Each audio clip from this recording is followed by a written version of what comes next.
এই যে দেখুন আমাদের রূপের রানী রূপচাঁদা, এটাকে আজকে আমি কেটে কুটে টুকরো করে তারপরে একটু হালকা ভেজে ভুনা করব। সেজন্য এই যে এটা দিয়ে আমি কাটবো।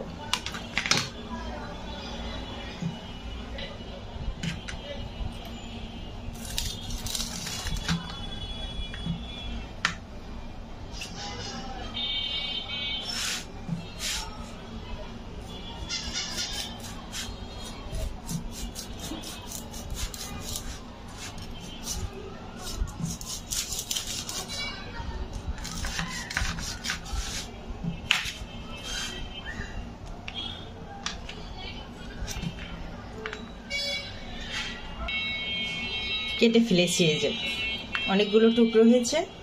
মাছটা বেশ বড় তো। এই যে মাছগুলো কড়াইতে দিয়ে দিলাম।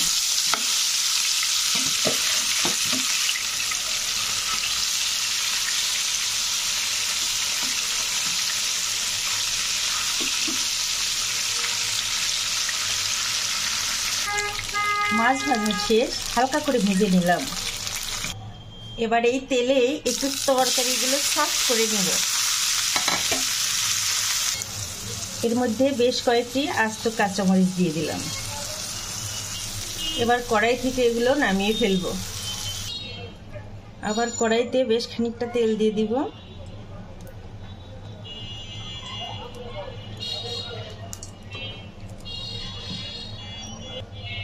এখন তেলের মধ্যে 1 চামচ আদা রসুন বাটা দিলাম,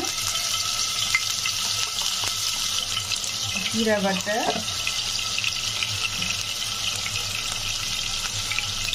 মরিচের গুঁড়া 1 চামচ,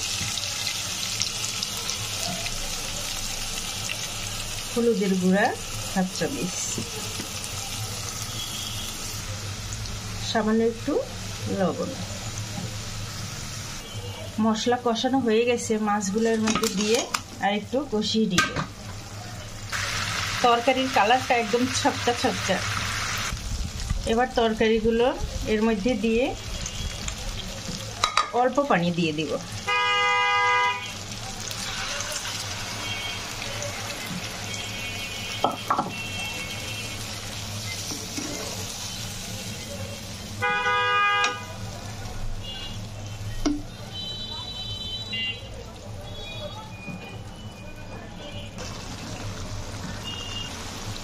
এবার তরকারি রেডি।